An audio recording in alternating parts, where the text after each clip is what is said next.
परीक्षा निकट आते ही अधिकांश विद्यार्थी परीक्षा परिणाम को लेकर चिंतित रहते हैं। पेपर कैसा होगा, परीक्षा परिणाम सुखद होगा कि नहीं आदि। विद्यार्थियों का मन विचलित करते हैं ऐसी बातें। ऐसे समय में अगर मन लगाकर पढ़ाई के साथ साथ कुछ अंतराल पर सफलतादायक विद्या मंत्र का उच्चारण किया जाए तो याद करने की दुगनी शक्ति विद्यार्थी को प्राप्त होगी। वैसे भी एक जगह पर लगातार पढ़ते रहने की बोरियत से बचने के लिए छोटे छोटे अंतराल में 3 से 5 मिनट मंत्र जप अथवा उच्चारण बेहद फायदेमंद रहता है। लघु मंत्रों का जप समय समय पर विद्यार्थियों को करते रहना चाहिए, जिससे उनका मन पढ़ाई से विचलित ना हो तथा कम समय में भी ज़्यादा से ज़्यादा ज्ञान अर्जन कर सके और परीक्षा में अच्छे अंक प्राप्त कर सके। वास्तु अनुसार भी विद्यार्थियों के लिए कुछ नियम बताए गए हैं, जिनका पालन करना अत्यंत लाभकारी रहता है। हरे कृष्णा, राधे राधे। आप सभी का बहुत बहुत धन्यवाद मेरे चैनल पर आने के लिए। आज की वीडियो का विषय है कुछ ऐसे सरल उपाय जो परीक्षा में सफलता दिलाए। अगर आप मेरे चैनल पर नए हैं तो मेरे चैनल को सब्सक्राइब कर लीजिए और साथ ही बेल आइकन को भी प्रेस कर दीजिए, ताकि हर वीडियो की नोटिफिकेशन आपको मिलती रहे। और अगर वीडियो अच्छी लगे तो कृपया वीडियो को लाइक कीजिएगा, शेयर कीजिएगा, कमेंट ज़रूर कीजिएगा। आइए जानते हैं कौन से उपाय हैं। पढ़ाई करते समय विद्यार्थियों का मुंह पूर्व अथवा उत्तर दिशा की ओर होना चाहिए। पूर्व दिशा की ओर मुंह करके पढ़ने से सूर्य की सकारात्मक ऊर्जा प्राप्त होती है, विषय जल्दी याद होता है। उत्तर दिशा की ओर मुंह करके पढ़ाई करने से मन की एकाग्रता में वृद्धि होती है। जो भी सब्जेक्ट हम पढ़ रहे होते हैं उसमें कंसंट्रेशन बढ़नी शुरू हो जाती है। पढ़ने वाले बच्चों का अध्ययन कक्ष ईशान कोण में होना चाहिए। ईशान कोण यानी कि उत्तर पूर्व दिशा में बैठ के पढ़ाई करनी चाहिए। जो भी आपके घर का उत्तर पूर्वी कोना है तो आप कोशिश करिए उस कमरे में आप बैठ के पढ़ाई करें। दरवाजे की ओर पीठ करके पढ़ाई करने से स्मरण शक्ति कमज़ोर होती है। अगर आप भी ऐसा करते हैं कि पीछे आपके दरवाज़ा है और पढ़ रहे हैं तो इसमें आप क्या कोशिश कर सकते हैं कि आपके पीठ के पीछे कुछ ठोस चीज़ होनी चाहिए। जैसे कि आप अगर चेयर ले लें तो चेयर बैक वाली लें, तो इस तरह से आप पढ़ाई करें, पीछे कुछ आधार होना चाहिए। अगला है, पढ़ाई करने के बाद किताबें खुली छोड़कर नहीं जाना चाहिए।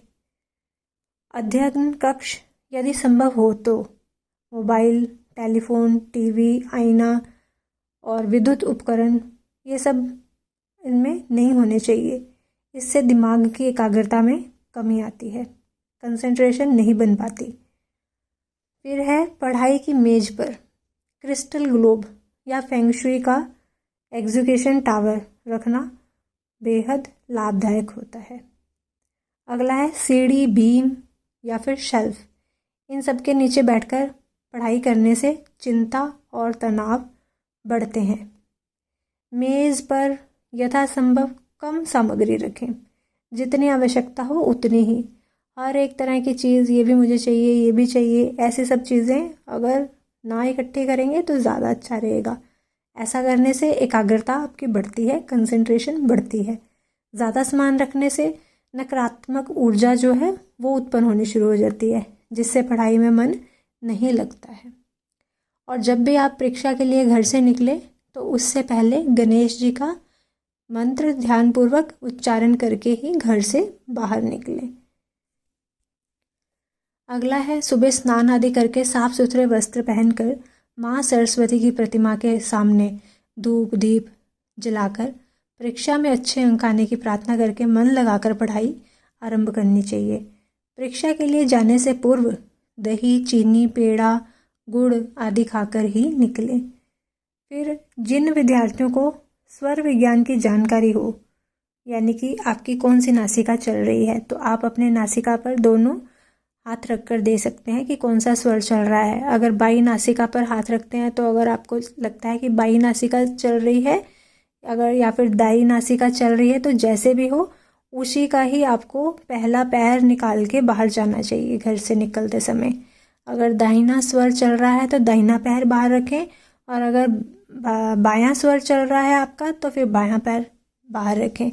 और अगर आप जूते मोजे पहनते हैं तो कोशिश कीजिए वो भी उसी पैर की ही पहले पहने, और दाहिना या बायां पैर दोनों में से जो भी आप बढ़ाएंगे अपने स्वर के अनुसार, और साथ साथ में आपने गणेश जी और सरस्वती माँ का स्मरण करना है, ये अवश्य ही करना है।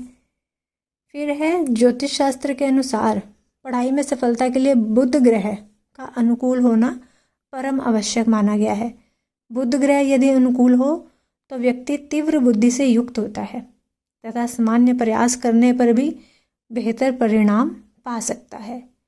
यूँ तो बुध ग्रह की कृपा एवं अनुकूलता मंत्र जप, अनुष्ठान, औषधि स्नान, रत्न धारण करके प्राप्त किया जा सकता है, लेकिन विद्यार्थियों के लिए बौद्धिक विकास और पढ़ाई में शीघ्र सफलता के लिए गणेश रुद्राक्ष बुधवार के दिन धारण करना विशेष फलदायी है। और अगर ये नहीं कर सकते हैं तो सबसे सरल उपाय है, आप गौ माता को चारा अवश्य खिलाएं।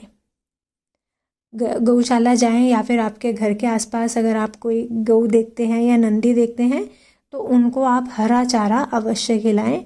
ऐसा करने से भी बुध ग्रह है जो अच्छे परिणाम देता है और फिर पढ़ाई में एकाग्रता बढ़ती है और अच्छे अंक प्राप्त आप कर सकते हैं। तो ये सब जानकारियां हैं जो कि परीक्षा में अच्छे अंक दिलाने के लिए आपको सहायता करेंगी। अगर आपको मेरी ये वीडियो अच्छी लगे, मेरी जानकारी से संतुष्ट हों आप, तो कृपया वीडियो को लाइक कीजिएगा, शेयर कीजिएगा, कमेंट करके ज़रूर बताइएगा। मिलती हूँ अपनी अगली वीडियो के साथ, तब तक के लिए सभी को हरे कृष्णा, राधे राधे।